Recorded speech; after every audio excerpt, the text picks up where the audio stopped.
My name is Thembi Arries. I am a medical intuitive. I use alternative techniques to diagnose and treat illnesses. I've done this for over the years, and I've successfully diagnosed and treated people with the most complicated of illnesses, which have baffled even the best of some of the medical specialists. Join us on their journey to better health and renewed hope. This is Dr. Alternative. Welcome to Dr. Alternative Show. Welcome to Kobecha. We are back again, but with a totally different discussion topic today. The topic today is about alternative medicine. Many people have got questions. They ask me all the time. So I've decided that I must actually cover some parts of it. But we're going to engage you quite extensively on this so that you can see where medicine is actually coming from. Because it comes from alternative medicine. Medicine originates from alternative medicine. It's not the other way around. Conventional has been drawn or has been created from alternative medicine. But we'll get into those discussions maybe in the next episodes. But today I just want to scale over this vast topic and answer some of these questions because they're coming too much now. So welcome to the show and enjoy it. Hi viewers, thank you for tuning in.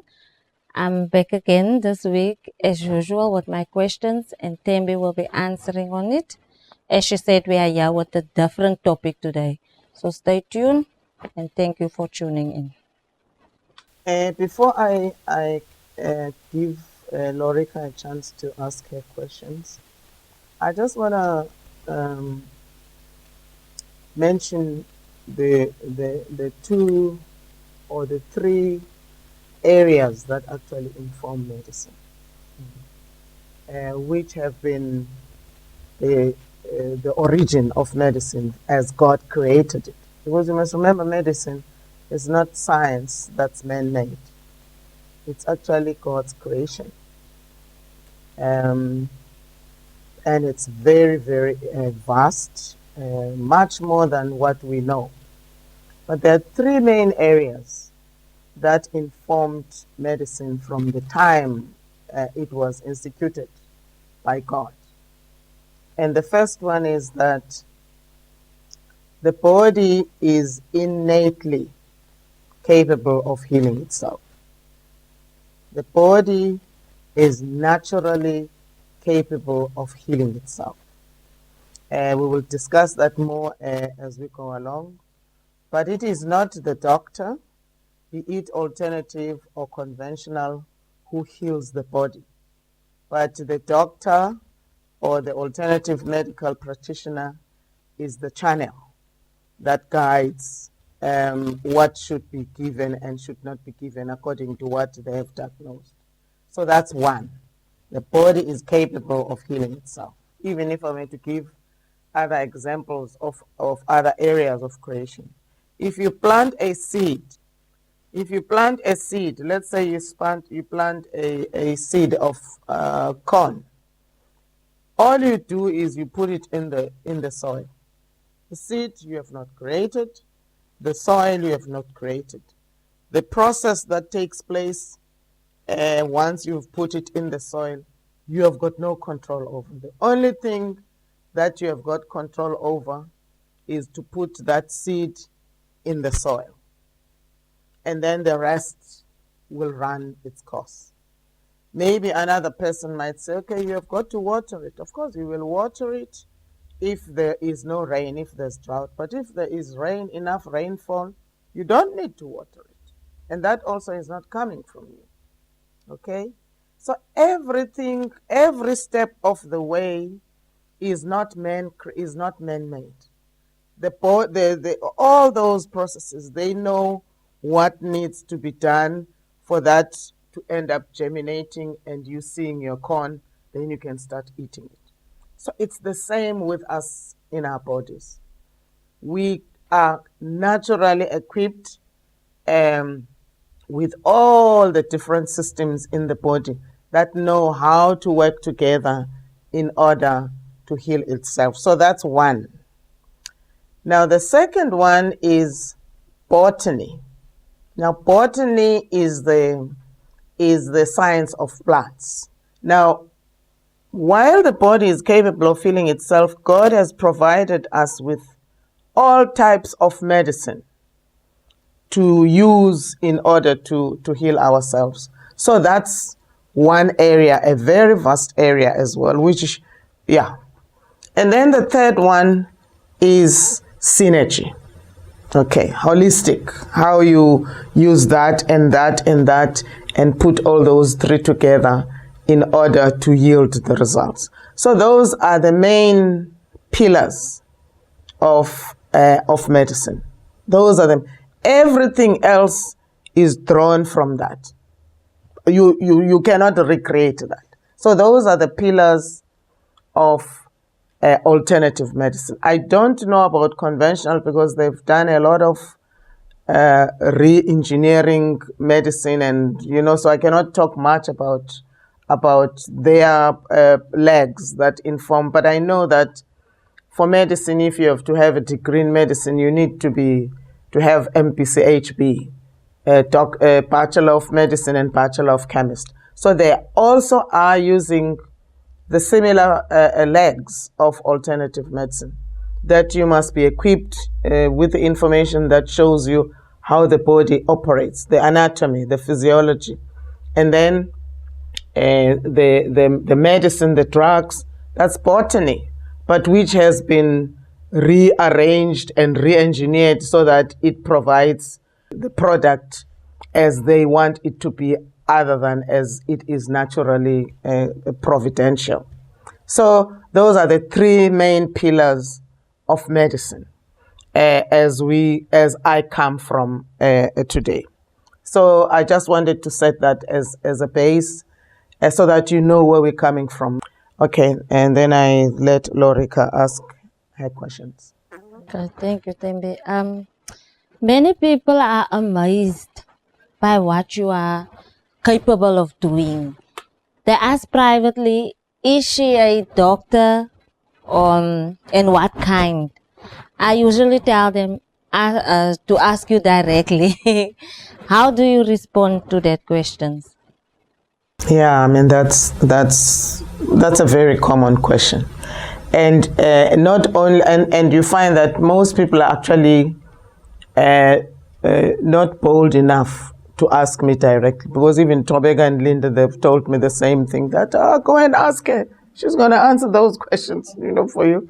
Okay, so so you find that people, I mean, in some, even when they ask, you find they're going to ask in a way like, okay, I hope you don't mind me asking, because they don't know if they are offending me by asking these questions. But almost everybody that has come to me is kind of, what kind of a Makatini are you? Say I'm a Makatini from Maritzburg. Yeah, no, they seriously, people, it's like, what kind are you? Because, I mean, are you a Sangoma? No, I'm not. Are you a herbalist? No, I'm not. I mean, they ask me all sorts of questions because they try to box me into what they know. Remember, when you are a person, you grow up, you being socialized and conditioned into that. This is what medicine is. This is what a teacher, this is the church, all the institutions that are there in our society.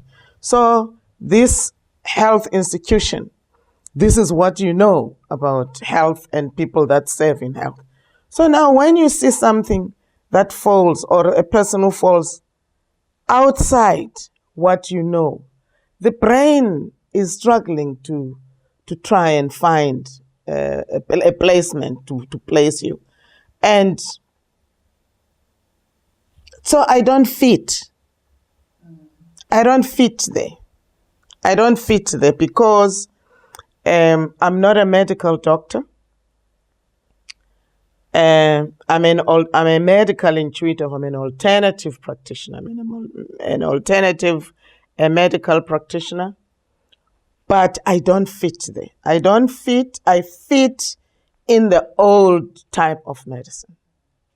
Because if you were to look at eclectic medicine, which is the medicine that existed, the type of medicine, not the only type, but one major type of medicine that existed before the Rockefellers twisted and transformed and hijacked everything. In 1910, America had 165 medical schools, homeopathic schools, naturopathic schools, eclectic medicine schools that taught botanical remedies your grandmother would recognize, herbal colleges that had been training doctors for generations. By 1925, only 81 remained, and not one of them taught herbal medicine anymore. What happened in those 15 years wasn't a natural evolution of science. It wasn't doctors choosing better methods. It was a coordinated takeover orchestrated by one family with enough money to rewrite the rules of medicine itself. The Rockefellers didn't just fund medical schools, they bought them. They didn't just promote pharmaceutical medicine, they systematically destroyed every alternative. Eclectic medicine was a combination of the proper diagnosis by those that were capable, and it was botany, which is plants, and it was exactly what I said earlier, that the understanding of the body, which is physiology and anatomy, so that you see how the different processes of the body and systems, how they work in order to yield these results. That existed before the First World War. So I'm using what existed then, but which has been totally destroyed in order to create what exists today as we see as medicine. So I don't fit. I I belong to the old school. You know, if I was those people that believe in reincarnation, well, I don't. Personally, as a Catholic, I don't believe in reincarnation. But if I was those people that believed in reincarnation, I would say maybe I am the reincarnation of those doctors that existed then. You know, because I'm using their methods, but I'm using them today. But where do I get those methods? How did I get there? Firstly, physiology and anatomy, that is taught in schools. Okay, so people would say, "Oh, I used to do biology in matric." But I struggled with biology and all that. So it existed. Even botany about plants, it exists. Even though it's if you look at biology in matric, it's a combination of plant and body. You know, so even though they've separated now as zoology and botany. Okay. But once you get to university, then you find it split. Okay. Botany, you're focusing on plants. You don't worry about about bodies. Bodies. Yeah. So that is there. So even though they've changed medicine, but they've carried it from then because you cannot change what you have not created. You can just make some modifications, just like they're trying to create a human being. But the person who created these different legs of existence, of creation, because plants, that's God's creation. Human beings, that's God's creation. Animals, that's God's creation. All this, that's God's creation.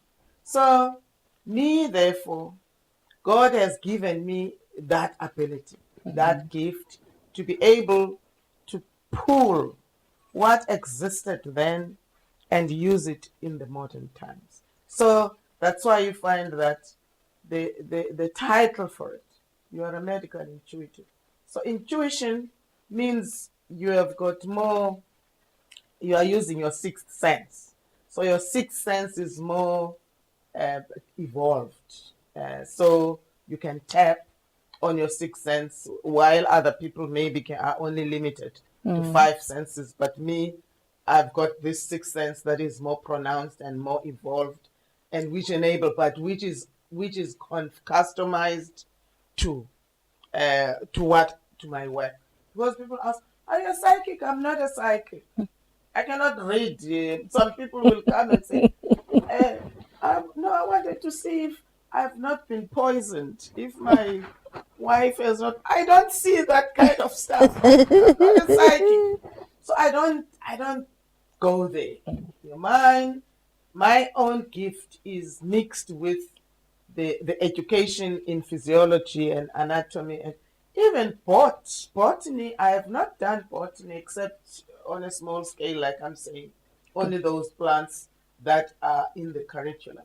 But when it comes to specializing, like I would know what this plant is. No, I don't have that. But I've got the intuition of knowing what plant that has already been put together in a product, which one to use with what in order to yield the result. That's my sixth sense that kicks in there. So what I'm saying, therefore, is that I am an old doctor. Old school. I'm an old, and before 1914, before the World War One started, I am that type, but who is used by God, or who is placed and assigned with this responsibility by God in the modern times. So, yeah. But as I said, that we'll keep on talking more about this stuff so that people can get to understand more. Because the other advantage that I have is that my abilities, this sixth sense that I'm talking about, enables me to understand, to have an acumen that is so sharpened that I can understand something very easily. Something that would may be difficult for another person to understand. But for me, is when they say you've got an acumen for something, that's God given. You don't. It's not like when you are made to be the best runner. You have not done anything. You've just been given. You've been assigned to have that ability. So it's the same with me, that I have that acumen of understanding this field, and that is because of my assignment. Because my assignment is to help people to get healed. Okay, so that's to deal with health. So I hope I've not confused the viewers more. No, it's supposed to make sense now. Okay, thank you. People of today have completely embraced conventional medicine as the authority of medicine. Anything alternative is dismissed as chance taking. Yeah, that's because you can understand, because if you are born into an era where they say human beings are animals, they can walk on their feet, and you grow watching them being more made to walk on the four limbs, and you are groomed, and you are socialized and conditioned into that. You're not going to know anything different. When you see a human being walking on the four limbs, you're seeing an animal. You see, that's like the bear. When you see them, these big polar bears, when they stand on their 2 feet, they look like they're different animals. They can stand on their 2 feet, like us, or the kangaroo. I saw the kangaroos, the kick of the kangaroo. The kick of a kangaroo. I was watching this one person, and this kangaroo has snatched the dog of this gentleman. And this gentleman knew the kick. So all he did was, he did not challenge the kangaroo on the kicks. But, you know, so then the kangaroo ended up losing because it's not you. So you can see that the legs are more pushed forward the way it's great when it's standing on its feet. But the feet, the face is a bit backward. So when you manage to reach that face, because the legs are supposed to hit you first. So, I mean, I'm just digressing, anyway. But what I'm saying is, what you grow up being taught, and wherever, in every institution that you attend, whether it's the church or the school or the health or the whatever, all the information that you're receiving is that. You know nothing else. You will know nothing else, because for you to have to formulate your own opinion on anything, you've got to have a base. And if the base is saying this, there is nothing else that is going to inform you. It's except what is provided. So when health, therefore, is put under the authority of conventional medicine, and well institutionalized into that, to belong to that authority, you can't expect people of today to know anything different. That's what they've been fed. That's what they've been fed. So the only thing, even me, because you must remember that it's not only that has been the case, that people have been born and have been socialized and conditioned into this belief, but there is constant watch from conventional, watching over alternative, to make sure that they just don't get the space to say, to make people, to teach people about anything contrary.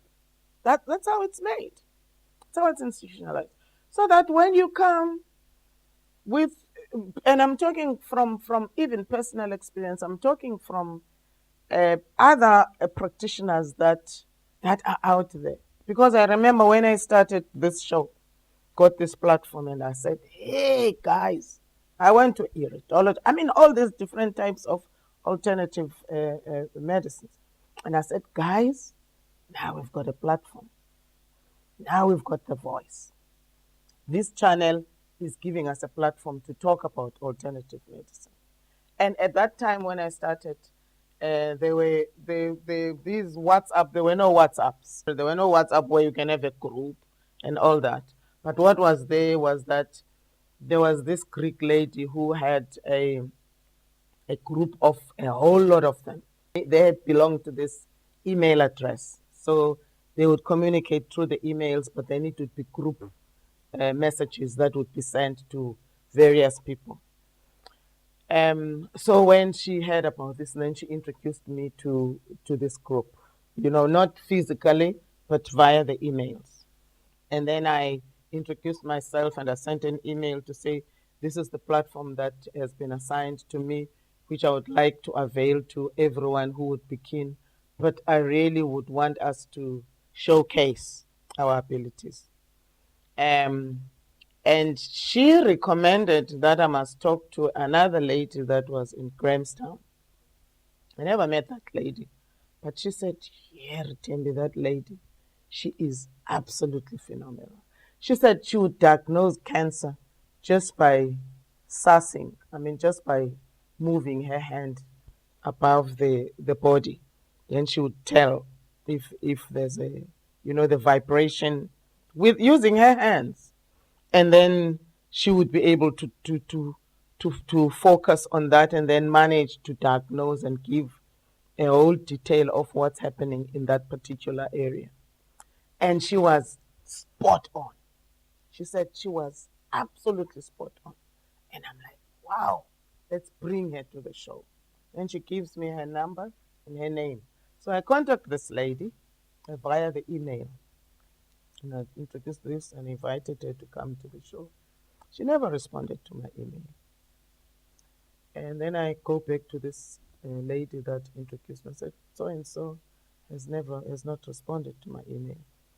And then she said, Thembi, she is livid. She is so angry that I introduced her to you. She did receive the email and she's not going to respond to it. And she's threatening to pull out of the group, and I can't afford to lose her. So, and I'm like, why? She said she was so hurt by the doctors. She said she's got scars, emotional scars, from how the doctors harassed her and terrorized her and did all sorts of things to finish her operation, such that now all that she said she stays in a farm in Grahamstown. She's not even in the city. All she does, she's sitting in a corner. Only those people that know her, that knew her then, go quietly. But no longer she's advertising or telling people, and she doesn't even want people to know about it because of what she went through. So she said, I cannot. So this lady said, I can't afford to lose her. So they ended up deleting me from their mailing list. They'd rather lose me, who is new, than lose her. But I can understand where she was coming from. Because even me, did I get blows after when these doctors started knowing about me? Did I get blows? Big one. Big time. I got big blows. Big time. You know, media, I remember one doctor even wrote to me and he said, I've never, he sent an email. He said, I've never come across an alternative medical practitioner who can operate on her own without the assistance of the conventional doctor. And he said, you are misleading the public, and I'm going to report you to the council. And I said, be my guest. I said, be my guest. Because these cases that I'm talking about, what I love about them is that there's a medical specialist behind every doctor. I mean, every case that I'm talking about, who's given it his best shot. So it's not like I'm just sucking cases from here. So you want to come, and I'll show you.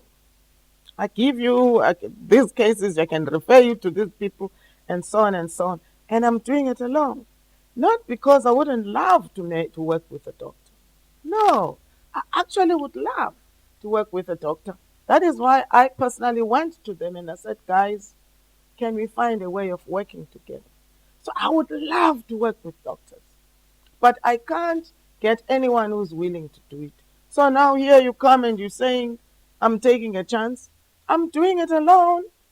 And I'm doing it single-handedly. Successfully. So what I'm getting therefore is that people have been through, alternative practitioners have been through a lot, but I can understand where you're coming from with your question. Let's go for a break, and when we come back, we continue with this hot subject.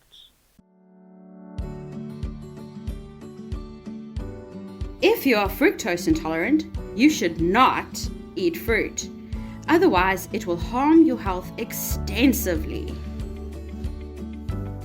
This is a genetic disorder directly connected to ADALase enzyme deficiency. Diseases including tissue cancer. My name is Rachel. I am 35. Well, I was diagnosed with GIST, which is gastrointestinal stromal tumours. It's really rare. It's a form of sarcoma. It starts in the connective tissues, and for me that was the lining of my stomach.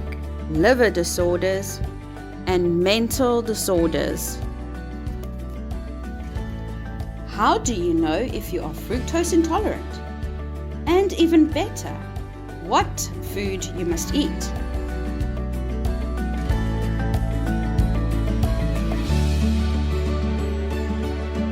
Welcome back. We are talking about alternative medicine, and in response to a lot of questions that I've received from people. So that's why we're covering this topic today. Okay. All right, take us over to the next question. Why are there no institutions that offer alternative medicine as a complete degree? Yeah. Why? Because they are not. You won't find them. Because there are no. Firstly, you must know for an institution, let alone medical institution, for any tertiary institution, even secondary or primary institutions, educational institutions, for them to exist, there must be funds. But the government covers that. When it's private schools, the whatever sources of income they're getting, but there has to be money that is pumped into those institutions. When it comes to tertiary institutions, it's the same, but there's even more need for more funds. But those institutions that you see are in existence, you find that they are funded by the government. Some of the income comes from tuition from the students, but the bulk of it, it's donors. There are big donations that they get from all over. Donations that are given strategically. If a company, like for instance, I take a company that's making cars, they want engineers. They're going to give big monies to the engineering department to make sure that the curriculum covers what they want as the so that there's proper output in those students. Then you'll find they will also give bursaries to those, but they are looking after themselves. They're looking out for them. They're not gonna give a donation for social work while they're doing engineering.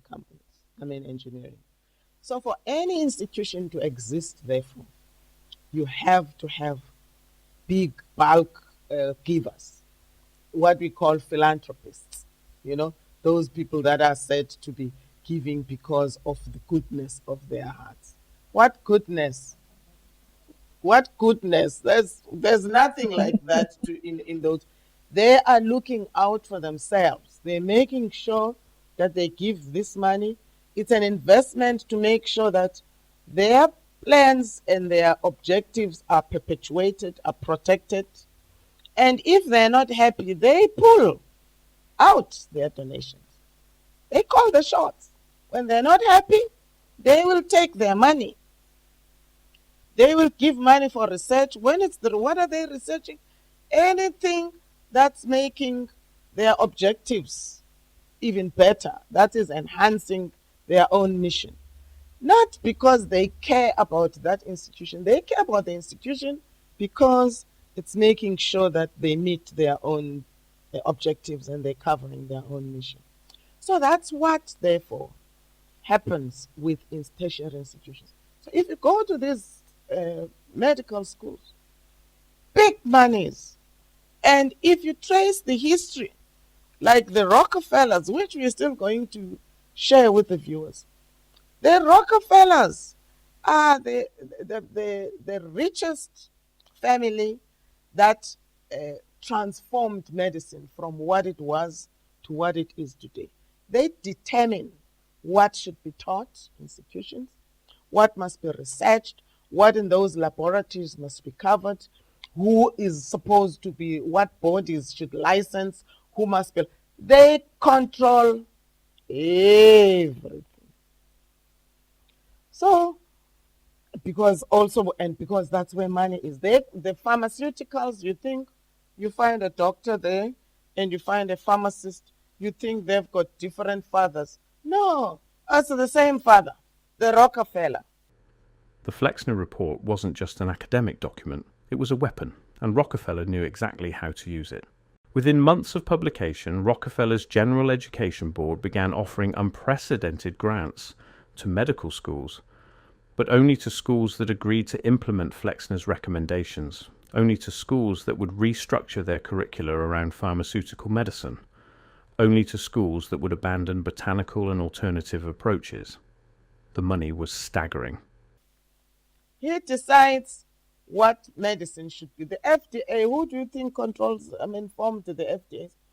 All those things were formed by the Rockefellers, and then they expanded into other areas, but still falling within the objectives of the Rockefellers to keep the money rolling, And so therefore, who's going to finance or to fund an institution that teaches you that you must plant the willow there, the Artemisia? That's going to help you kill the COVID virus. While the vaccine and the virus, who do you think is going to finance? No one is going to finance that. I mean, if you remember, even I can't remember which country it was when COVID was killing people like crazy. And this particular country, the president said, not by a long shot, because they had discovered this is Artemisia. I think it's Artemisia. Umhlonyane, I don't know what it's called but they discovered, and they said, with us, we're nailing COVID. And they were nailing COVID. They were nailing it. No deaths and they were using. So where do you think the money is going to go? Where do you think the money is going to go? So you're not going to get someone who's going to finance something that can be planted by every Tom, Dick, and Harry in the backyard, and therefore you lose the money. So you're not going to finance that. I mean, even if I were the Rockefellers, I wouldn't finance that. I wouldn't donate onto that because it's working against my purpose. So that is why, therefore, you find that there are no institutions that are offered, that are offering this type of training. And it's not, you must not think it's something, it's so complicated. It's been institutionalized. Because remember, the person who's going to teach, it's controlled what curriculum. Like I'm saying that, even in conventional medical schools, you can't just walk in and think you're going to teach you what you like. No. I mean, look at nutrition. Nutrition, as important as it is, it's not a subject. It's not a main subject. You can just take some, don't. So it's just a by the way. And yet nutrition, even the father of medicine, Socrates, Hippocrates, he said, let medicine be your food and food be your medicine. You would have expected that they would follow on nutrition, because if their father, who they adopted as the father of medicine, can come up with such a statement that defines his beliefs, and yet you find that the training does not look at that as something important at all. It's just an add-on kind of course. So they won't exist. They will not exist. And if we are hoping that they would exist in the near future, we are dreaming, because you need solid buckets of money to be able to deal with that. To institute that kind of operation. And even at that, you must know, while you're dealing with setting it up, you must know there will be all kinds of opposition to make sure that they're making it fall. It must fall. So it's politics, and it's greed. It's all about money. It's sickening.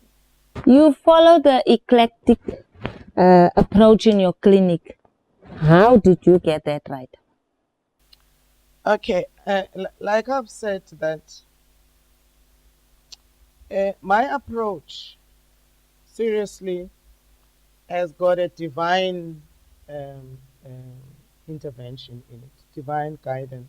But now it's so much easier because I've got so much library of my own that I created since more than 15 years back, when I started. So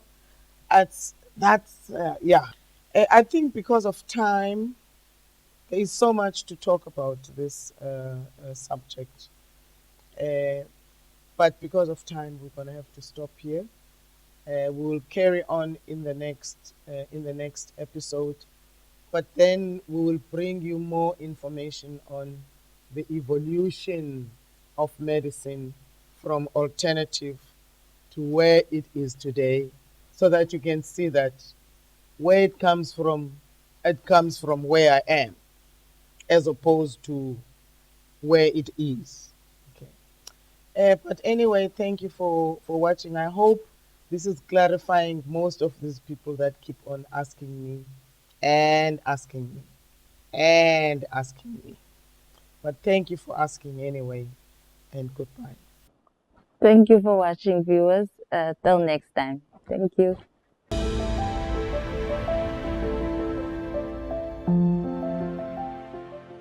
By 1900, Rockefeller had already become the richest man in America through Standard Oil. He'd perfected the art of the monopoly, undercut competitors until they went bankrupt, then buy their assets for pennies on the dollar, control the supply chain from extraction to distribution, eliminate every alternative until customers had no choice but to buy from you. He'd done it with oil. Now he wanted to do it with medicine. But there was a problem. Medicine wasn't like oil. You couldn't just drill for it and control the wells. Medical knowledge was distributed across hundreds of schools, thousands of practitioners, millions of patients who trusted remedies passed down through families. Rockefeller needed a different strategy. He needed to control not the medicine itself, but the people who decided what counted as medicine. He needed to control medical education. In 1901, Rockefeller founded the Rockefeller Institute for Medical Research. The public story was philanthropy, a wealthy man giving back to society by funding scientific advancement. The private reality was the first move in a calculated takeover. The Institute didn't just fund research, it funded very specific research, studies on synthetic compounds that could be patented, laboratory science that required expensive equipment only large institutions could afford, drug development that would create dependencies on pharmaceutical companies. Rockefeller brought in Frederick T. Gates, a former Baptist minister turned business advisor, to run the operation.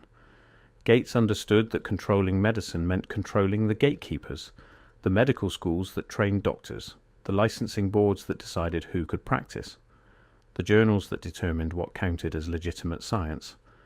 Gates laid out the strategy in a confidential memo to Rockefeller.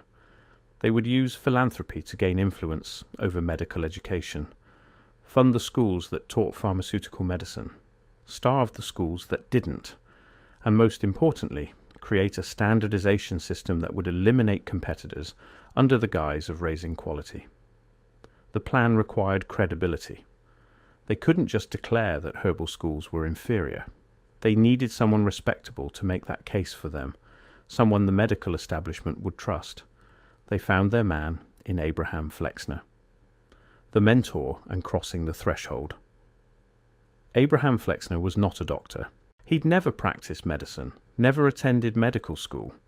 He was an educator who ran a private school in Louisville and had written a book criticizing American colleges.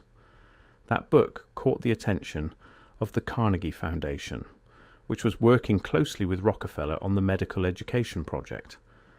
In 1908, they hired Flexner to conduct a comprehensive survey of every medical school in America. The Carnegie Foundation would fund the study. Flexner would visit the schools and write the report, and the Rockefeller Institute would implement the recommendations.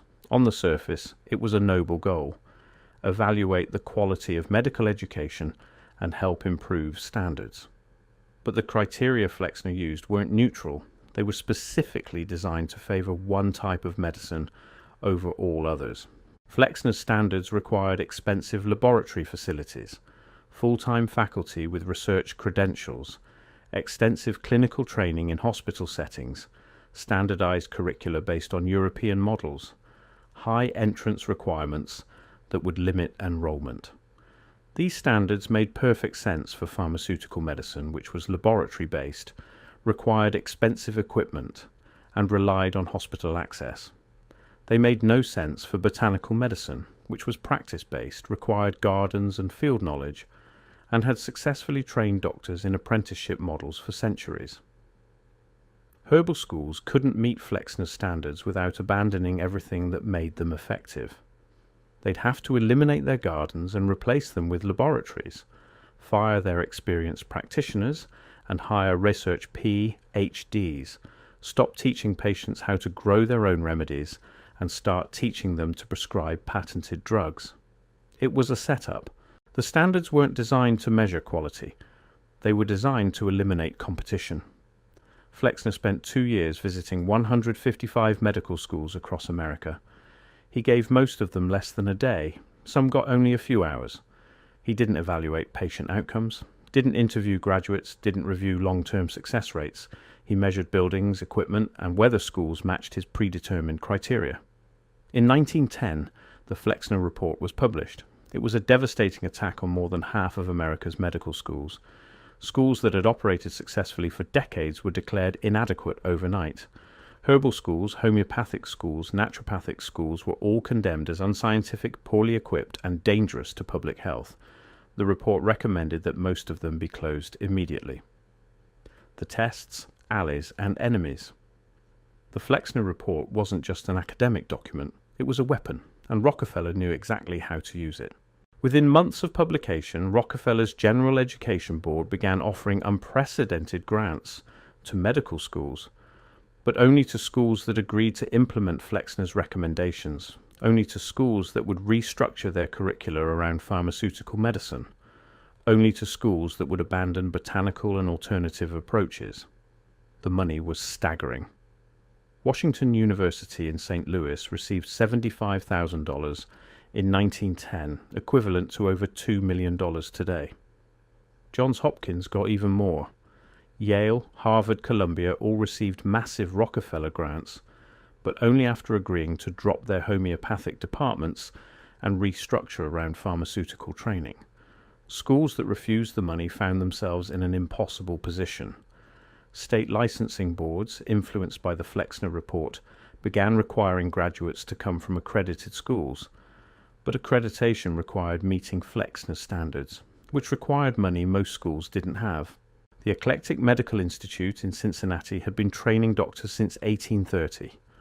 80 years of successful graduates, thousands of practitioners, a solid reputation for producing effective physicians. When they refused to abandon botanical medicine, Rockefeller's foundation refused funding. When they couldn't afford to build the laboratory facilities Flexner demanded, they lost accreditation. When they lost accreditation, they couldn't legally graduate doctors. By 1939, they were forced to close. The pattern repeated across the country. The Physio-Medical College of Indiana, the California Eclectic Medical College, the National College of Naturopathy, the American School of Naturopathy.